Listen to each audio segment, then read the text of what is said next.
Hello everyone, welcome back to the channel. मेरा नाम है शिखा और आज हम करेंगे अपनी क्लास 11th की माइक्रो इकोनॉमिक्स का chapter number 4 which is elasticity of demand. बहुत ही इजी चैप्टर है, बहुत ही ज़्यादा इजी है। 10 मिनट के अंदर अंदर मैक्सिमम खत्म हो जाएगा चैप्टर, और वो भी फुल डिटेल में, ठीक है। और मैंने अपने प्यारे प्यारे हाथों से आपसे आपके लिए नोट्स बनाए हैं, तो ये नोट्स आपको मिलेंगे टेलीग्राम पर। और ये नोट्स आपको मिल जाएंगे टेलीग्राम पर, जिसकी लिंक आपको डिस्क्रिप्शन बॉक्स में मिल जाएगी। इसके साथ साथ मैं PYQs MCQ इंपॉर्टेंट क्वेश्चन भी अटैच कर दूंगी, तो वो भी आप आराम से उनको रीड कर लेना। मतलब एक PDF में आपको पूरे चैप्टर का काम हो जाएगा, ठीक है। तो इस तरीके से हम स्टार्ट करेंगे। कोई भी डाउट आया चैनल के रिगार्डिंग अपडेट्स चाहिए आपको ऑन द डेली बेसिस, तो फिर आप इंस्टाग्राम पे भी फॉलो कर सकते हैं, जिसकी लिंक आपको डिस्क्रिप्शन बॉक्स में मिल जाएगी। तो बिना किसी देरी के अब हम स्टार्ट करते हैं इलास्टिसिटी ऑफ डिमांड, ठीक है, ये वाला चैप्टर। अच्छा, डिमांड चैप्टर में हमने ये देखा कि डिमांड जो इंक्रीज हो रही है डिक्रीज हो रही है। इलास्टिसिटी ऑफ डिमांड जो है वो हमें ये बताया कि भाई डिमांड इंक्रीज और डिक्रीज हो रही है, लेकिन वो कितनी इंक्रीज हो रही है या कितनी डिक्रीज हो रही है, वो भी नंबर्स में, है ना। और ये सब हमें पता चलेगा क्वांटिटेटिव मेथड से, है ना। सो अब यहाँ पर देखो, डिमांड जो है ये था, डिमांड कब इंक्रीज हो रहा है या फिर डिमांड कब डिक्रीज हो रहा है, लेकिन वो कितने हद तक इंक्रीज हो रहा है, कितने हद तक डिक्रीज हो रहा है, तो वो जो है हमें इलास्टिसिटी ऑफ डिमांड बढ़ा बताएगी, ठीक है। तो इलास्टिसिटी ऑफ डिमांड जो है वो हमें क्या बताएगी कि जैसे डायरेक्शन ऑफ चेंज की, जैसे डायरेक्शन बदल रही है डिमांड का, कि वो लेफ्ट में जा रहा है या फिर राइट में जा रहा है, प्लस वो ये बताया कि भाई कितना डिग्री से वो चेंज हो रही है। इन दोनों को अगर हम ऐड करेंगे तो हमारी इलास्टिसिटी ऑफ डिमांड जो है वो बन जाएगी, ठीक है। तो इसको हम कैसे डिफाइन करेंगे? It refers to percentage change in demand of a commodity, कि हम कोई भी गुड ले रहे हैं, कोई भी कमोडिटी ले रहे हैं, उसकी डिमांड में कितना परसेंट चेंज आ रहा है। और डिमांड में भी तो किसी ना किसी फैक्टर की वजह से चेंज आ रहा है ना। फॉर एग्जाम्पल, मान लो कोई एक ऐसा फैक्टर है जिसकी वजह से उस कमोडिटी की डिमांड में चेंज आ रहा है, तो उस फैक्टर में कितना परसेंट चेंज आए। जैसे मान लो अगर मैं प्राइस ले रही हूँ, तो प्राइस में कितना परसेंट चेंज आया कि हमारी जो डिमांड है उसमें फिर चेंज आया, ठीक है।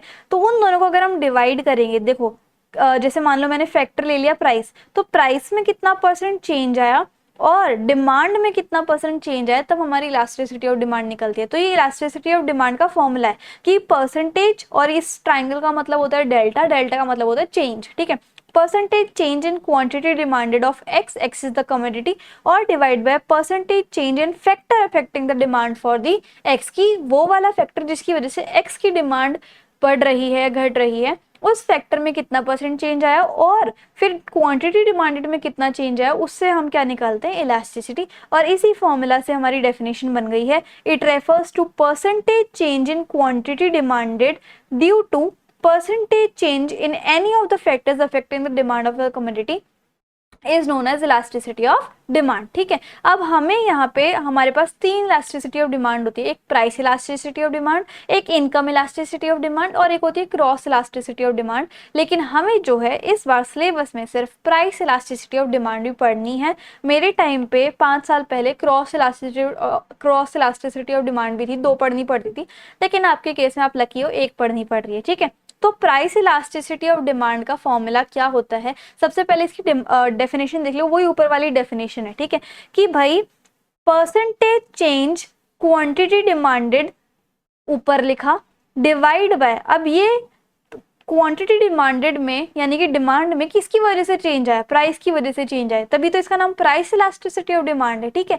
तो प्राइस में कितना परसेंट चेंज आया कि उस कमोडिटी की डिमांड में उतना परसेंट चेंज आ पाया, ठीक है। तो फिर हमारी निकल जाएगी प्राइस इलास्टिसिटी ऑफ डिमांड। तो यानी कि price elasticity of demand is defined as measurement of percentage change in quantity demanded, percentage change in quantity demanded in response to या फिर due to given percentage change in the own price of a commodity. और elasticity of demand को हम ED से denote करते हैं, यानी कि ईडी, ठीक है। और अगर प्राइस इलास्टिसिटी ऑफ डिमांड है तो हम पी डॉट ईडी लिख सकते हैं या फिर ईपी लिख सकते हैं, ठीक है। इस तरीके से आप मेंशन कर सकते हो। अब हम प्राइस इलास्टिसिटी ऑफ डिमांड को कैलकुलेट कैसे करेंगे या फिर मेजर कैसे करेंगे, तो सबसे पहला तरीका है टोटल एक्सपेंडिचर मेथड का। ये सिर्फ थ्योरी है, इसमें न्यूमेरिकल नहीं है। टोटल एक्सपेंडिचर मेथड, जिसको आप टोटल आउटले मेथड भी बोलते हो, इसमें क्या होता है, रिलेशनशिप बताया जाता है प्राइस इलास्टिसिटी ऑफ डिमांड में और एक्सपेंडिचर में, ठीक है। जो टोटल एक्सपेंडिचर मेथड है जिसके थ्रू आप प्राइस इलास्टिसिटी ऑफ डिमांड को मेजर करते हो, ये जो है ये जो मेजरमेंट का तरीका है यानी कि टोटल एक्सपेंडिचर वाला तरीका है, ये हमें क्या बताता है कि प्राइस इलास्टिसिटी ऑफ डिमांड में और हमारे एक्सपेंडिचर में क्या क्या रिलेशनशिप है उसके बारे में हमें बताता है। और ये रिलेशनशिप किसने दिया था, प्रोफेसर मार्शल ने दिया था। उन्होंने एस्टिमेट किया था कि हमारे टोटल एक्सपेंडिचर में जो चेंज आता है उसकी वजह से प्राइस इलास्टिसिटी ऑफ डिमांड में भी चेंज आता है, ठीक है। अब इसके अंदर प्राइस इलास्टिसिटी ऑफ डिमांड में एक्सपेंडिचर मेथड में 3 सिचुएशन होती है। सबसे पहले होते हैं इलास्टिक डिमांड। इसमें क्या होता है, जैसे कि in this the price of the commodity and total expenditure are inversely related. इसमें जो है प्राइस और इलास्टिसिटी और एक्सपेंडिचर बिल्कुल इनवर्सली रिलेटेड है। मान लो अगर हमारा एक्सपेंडिचर बढ़ गया, क्या बढ़ गया, अगर हमारा एक्सपेंडिचर बढ़ गया तो प्राइस इलास्टिसिटी हमारी कम हो गई, और अगर हमारा एक्सपेंडिचर जो है वो घट गया तो प्राइस इलास्टिसिटी हमारी बढ़ जाएगी। अब इसको थोड़ा लॉजिकली समझ के देखते हैं। प्राइस इलास्टिसिटी का क्या मतलब था कि प्राइस में चेंज आया, वो ऊपर नीचे हुआ, तो डिमांड में भी जो है हमारा चेंज आया, इंक्रीज एंड डिक्रीज हुई डिमांड, ठीक है। तो इसका जो रिलेशन है वो एक्सपेंडिचर से कैसे बना, ठीक है। जैसे मान लो हमारा प्राइस जो है वो इंक्रीज हो रहा है, ठीक है, प्राइस हमारा इंक्रीज हो रहा है, डिमांड जो है वो हमारी घट रही है, तो हमारा एक्सपेंडिचर भी घट जाएगा, ठीक है। तो वही चीज बताई हुई है कि अगर प्राइस इंक्रीज हो रहा है हमारा तो हमारा एक्सपेंडिचर भी डिक्रीज हो जाएगा। तो इस तरीके से आपको लिंक लगाना है। और मान लो अगर हमारा प्राइस डिक्रीज हो रहा है, डिमांड बढ़ रही है, तो हमारा एक्सपेंडिचर भी जो है वो बढ़ जाएगा। तो वही है, प्राइस अगर डिक्रीज हो रहा है तो एक्सपेंडिचर हमारा इंक्रीज हो रहा है, तो ये हो गई हमारी इलास्टिक डिमांड, ठीक है। तो यही बताया हुआ है, प्राइस अगर इंक्रीज हो रहा है तो और क्वांटिटी जो डिक्रीज हो रही है और एक्सपेंडिचर भी डिक्रीज हो रहा है, इस तरीके से। दूसरा सिचुएशन है हमारा इन इलास्टिक डिमांड का। इसमें क्या होती है कि जो प्राइस है कमोडिटी का और जो टोटल एक्सपेंडिचर का वो पॉजिटिवली रिलेटेड है, यानी कि अगर प्राइस जो है वो बढ़ेगा तो टोटल एक्सपेंडिचर भी बढ़ेगा। और जैसे मान लो यहाँ पर हमें मेडिसिन का केस ले लेते हैं, ठीक है। अगर यहाँ पर मेडिसिन जो है उसका प्राइस बढ़ गया तो हमारा खर्चा भी बढ़ जाएगा, और अगर उसका प्राइस घट गया तो हमारा खर्चा भी घट जाएगा, ठीक है। तो ये होती है inelastic demand in total expenditure method, ठीक है। अब एक होती है यूनिटरी इलास्टिक डिमांड। इसमें क्या होता है, जब टोटल एक्सपेंडिचर जो है वो कांस्टेंट रहता है, चाहे प्राइस जो है वो बढ़े या फिर हमारा जो है प्राइस घट जाए, ठीक है। अगर प्राइस में बढ़े या फिर घटे, हमारा खर्चा एक जैसा ही रहना है, तो वो होती है यूनिटरी इलास्टिक डिमांड। यहाँ पर देखो हमारा एक्सपेंडिचर सेम है चाहे हमारा प्राइस बढ़ता रहे या घटता रहे, ठीक है। तो ये जो है हमारा था total expenditure method. Total expenditure method जो है एक तरीका है जिससे हम जो है प्राइस इलास्टिसिटी ऑफ डिमांड को कैलकुलेट कर सकते हैं। लेकिन हमें जो है इस बार इसके सिलेबस में सिर्फ और सिर्फ थ्योरी पढ़नी है। तो थ्योरी में हम आपको सबसे पहले बताना है कि टोटल एक्सपेंडिचर मेथड को हम टोटल आउटले मेथड भी बोलते हैं। ये रिलेशनशिप बताता है एक्सपेंडिचर और प्राइस के बीच में, इस तरीके से। और इसके अंदर 3 सिचुएशन होती है, elastic demand, in elastic demand और यूनिटरी इलास्टिक डिमांड। और इसका एक एक स्केड्यूल बना के दिखा देना जैसे मैंने आपको बता दिया, ठीक है। ये आपको डायग्राम बनाने की जरूरत नहीं है, ओके। दूसरा मेथड होता है इलास्टिसिटी ऑफ डिमांड को कैलकुलेट करने का, वो है प्रोपोर्शनेट मेथड या फिर परसेंटेज मेथड, और इसको हम फ्लक्स मेथड या फिर मैथमेटिकल मेथड भी बोलते हैं, ठीक है। परसेंटेज मेथड इसको हम बेसिकली बोलते हैं। तो इसमें हमें क्या होता है, जैसे कि elasticity of demand is measured by ratio of percentage change in quantity demanded, कि क्वांटिटी डिमांडेड में कितना परसेंटेज चेंज आया और प्राइस में कितना परसेंट चेंज आया, उसे हम परसेंटेज मेथड भी बोलते हैं। इसका अब एक फॉर्मूला है, इसमें आपको थ्योरी जो है वो ज्यादा नहीं करनी, इसका फॉर्मूला है जैसे कि ये होता है डेल्टा। डेल्टा का मतलब होता है चेंज, ठीक है। Change in quantity divide by change in price multiply by simple price and simple quantity. ये इसका फॉर्मूला होता है प्राइस इलास्टिसिटी ऑफ डिमांड को निकालने का with the help of percentage method, ठीक है। अगर ये अभी हम फैक्टर्स बाद में करेंगे, इसका एक न्यूमेरिकल आप देख लो जो कि मैंने यहाँ पर लिखा हुआ है, ये आप अपनी कॉपी में भी साथ साथ सॉल्व कर सकते हो।